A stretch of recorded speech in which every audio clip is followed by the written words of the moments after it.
Que hoy Ángel trae una de las flores favoritas de los espectadores, como son las hortensias. Pero no solo una flor la flor favorita, sino que también traemos novedades. Novedades, ya lo decía. Porque sabes que cuando hay alguna novedad en el mercado, y sobre todo de esta planta, Flower Lover. Y como sabes que la hortensia es una de las plantas que más nos gustan, pues no podemos pasar desapercibido esas hortensias bonitas que el año pasado ya se empezaron a cultivar, pero este año es cuando van a romper un poco en el mercado de esas hortensias, como son la hortensia guirnalda. En exclusiva la presentamos aquí en Estando Contigo. Hortensia guirnalda, fíjate qué hortensia bonita es. fresh bolero.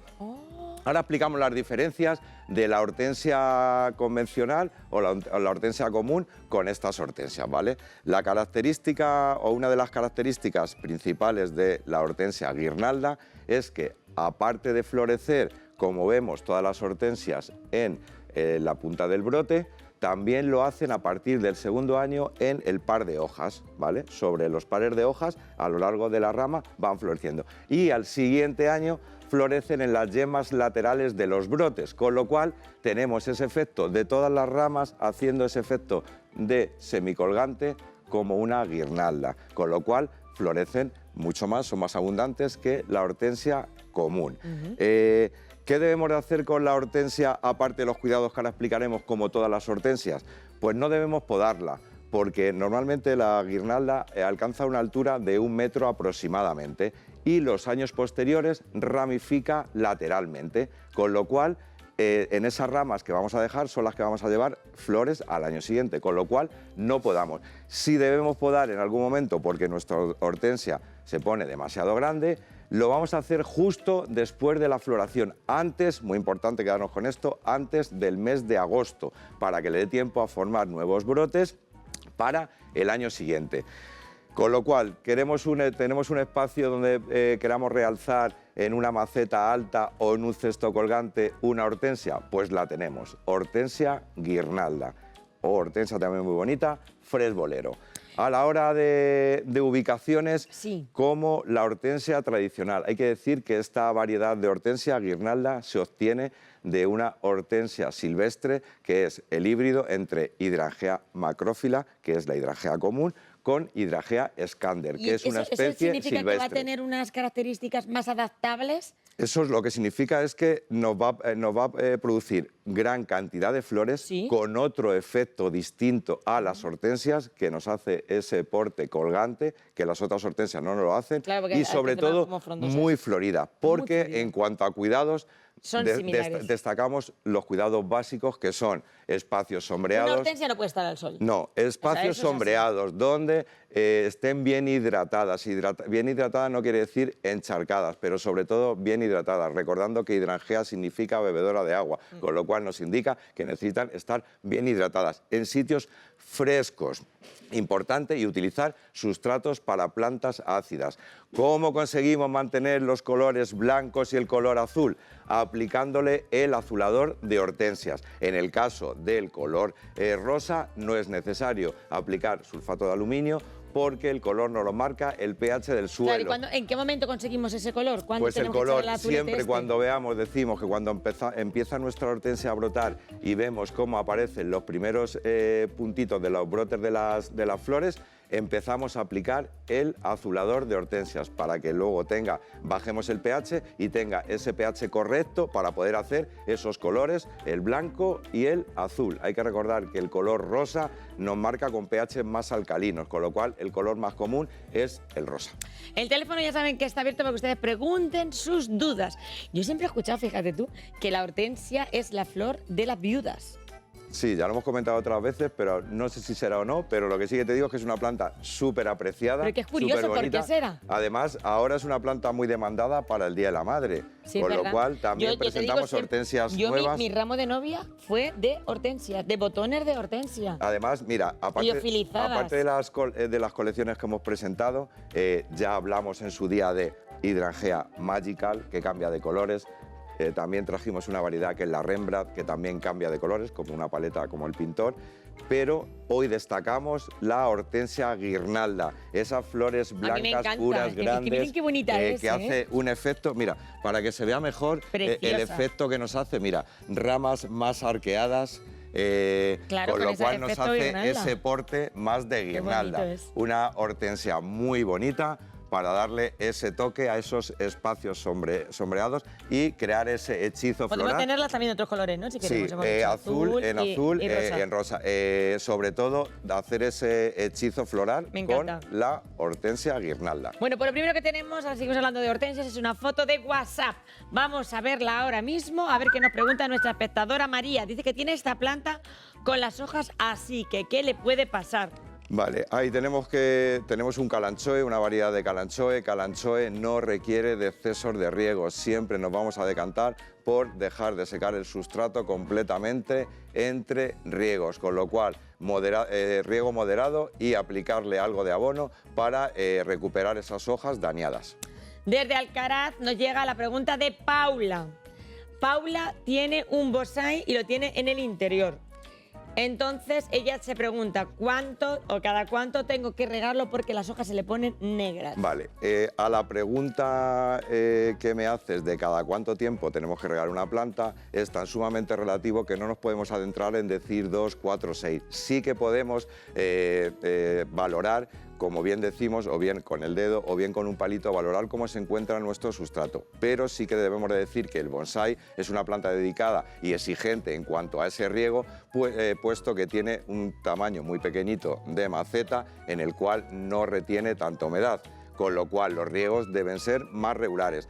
Pero sí que es verdad que no hay una pauta para que te podamos decir cada 2 días, cada 4. Y importante, Julia, en los sitios donde te digan tienes que regar tu planta cada día o cada 5 días o cada semana, hay que recordar que tanto se engaña él mismo como te engaña a ti, porque dependiendo de los factores que tengamos en casa, nuestra planta la vamos a regar X veces a la semana o cada 15 días, etcétera.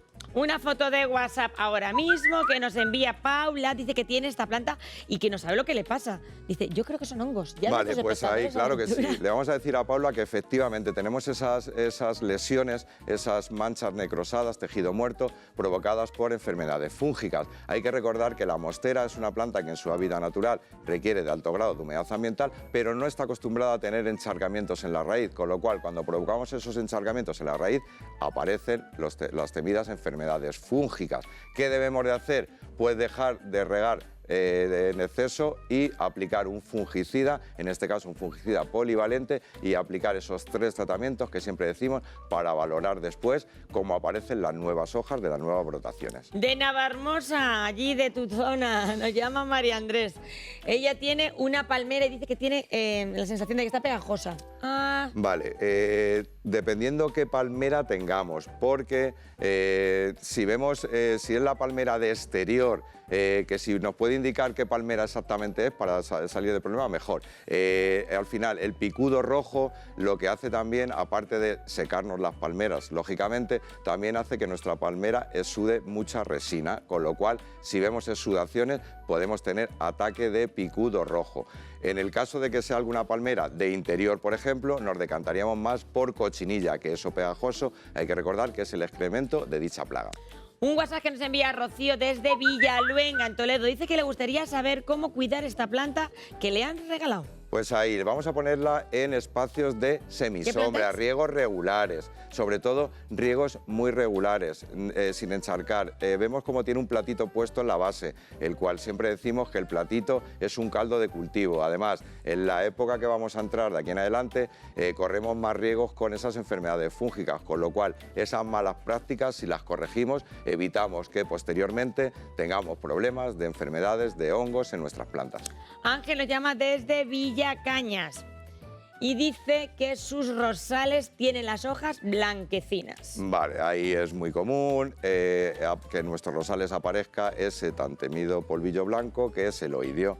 Para erradicar el oidio, o bien tratamos con un fungicida específico del oidio o podemos utilizar azufre. Es muy importante erradicar el oidio porque, independientemente de que sea un hongo externo de la hoja, sí que se prolifera muy rápidamente, con lo cual el coger a tiempo el ataque de oidio es eficaz para su posterior desarrollo de la planta. Hay que recordar también, Julia, que a hortensias muy sensibles al ataque de oidio.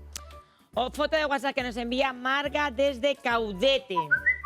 Marga nos pregunta que a su cactus de Navidad se le han caído las hojas antes de abrirse. Vale, le vamos a decir a Marga que lo que se han caído son las florecitas que llevaría en la punta. Hay que recordar que muchas veces estos cactus, cuando salimos de la época realmente de floración, se cultivan un poco forzándose en invernaderos, con lo cual es muy común que esas floraciones que muchas veces llevamos a casa no las aborten nuestras plantas por no ser la época recomendable de floración o en cualquier estrés que nosotros provoquemos. No hay ningún problema porque al año siguiente nos va a hacer esa floración tan bonita, lo debemos de trasplantar porque vemos que está en una maceta muy pequeñita, correcta la que tenemos encima, la maceta, porque es más o menos el doble del tamaño, y sobre todo utilizar un sustrato ligero y riegos regulares.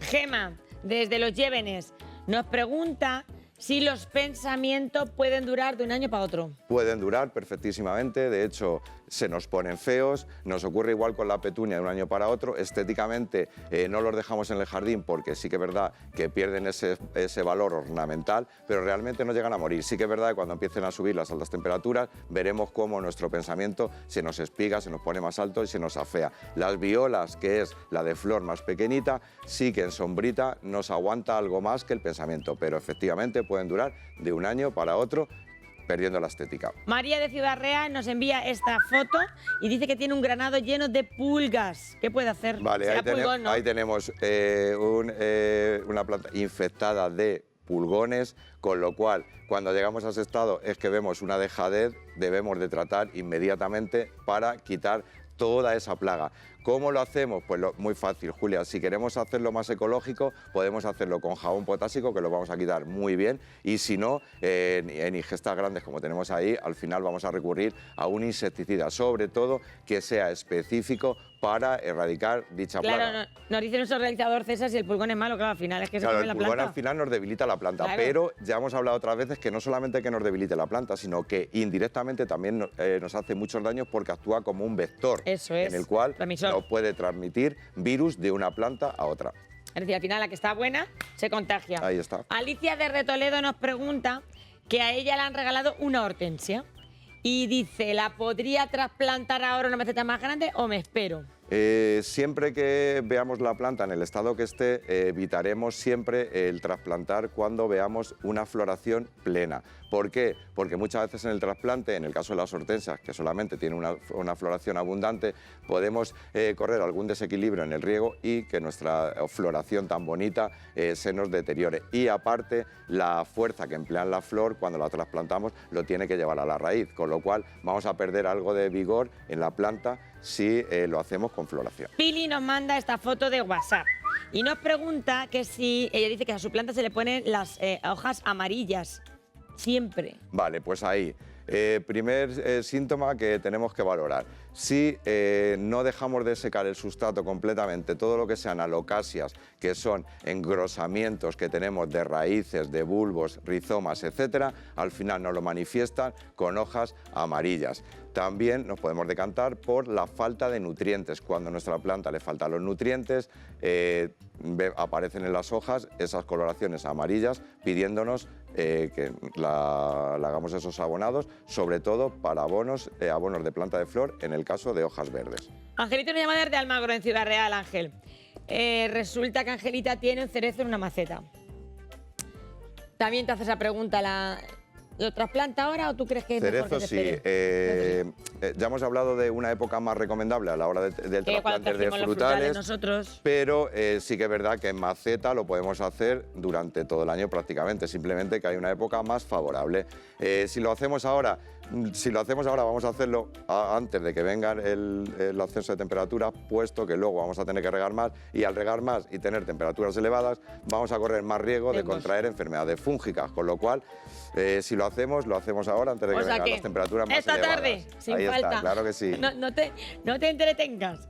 Una foto de WhatsApp tenemos de nuestra amiga María, que dice que su seto tiene plagas. Al moverlo le salen cosas blancas pequeñas. Vale, pues ahí tenemos, le vamos a decir a María que tenemos en su seto, tenemos problemas de mosca blanca. Si revolotean y son mosquitas pequeñitas, al final la plaga la tenemos que controlar. Ya hablamos en su día de productos para controlar la mosca blanca, pero hay un producto que trajimos que era el Finmite, que es un producto que al aplicarlo en la hoja, al final hace una película que asfixiamos las puestas de huevos, estados de larva, y los adultos se quedan porque tiene un efecto atrapador de los adultos y funciona muy bien.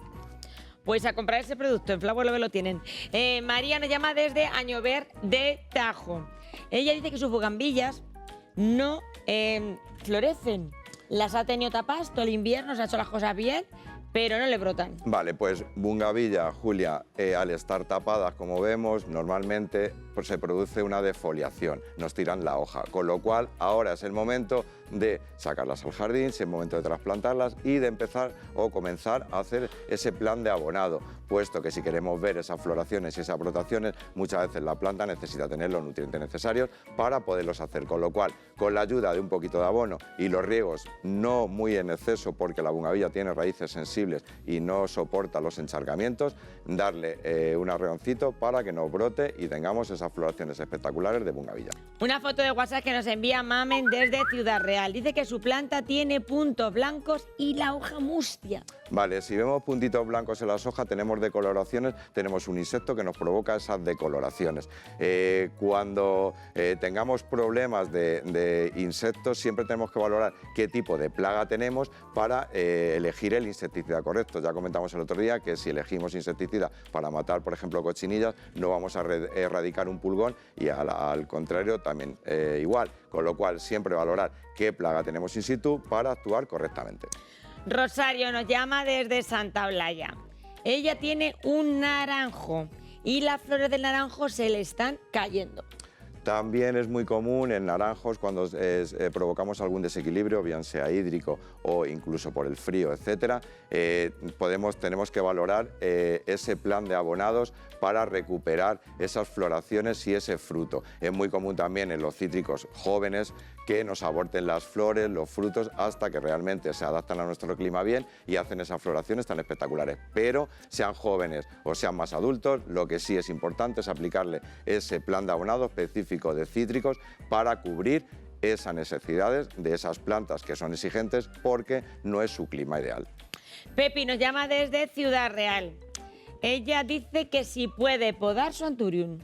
Podar el anturio, podemos podarlo perfectamente o eliminar hojas que tengamos dañadas, etcétera. Siempre hay que recordar que anturium, cuando lo vayamos a podar o si es necesario trasplantar, siempre trasplantándolo en volúmenes que no sean demasiado grandes porque luego le cuesta hacer la floración.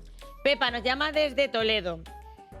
Ella quiere saber cómo tiene que cuidar el acebo ahora que le llega el calor. Ya perdió las bolejas rojas. Pues acebo lo englobamos en plantas acidófilas, el cual cuando debemos de trasplantar lo debemos hacer con un sustrato, por ejemplo, el de plantas para orquídeas, hortensias, azaleas, etcétera, con un pH ácido y siempre en espacios sombreados o semisombra, donde el sol le dé por la mañana y por la tarde le tengamos más sombreadito.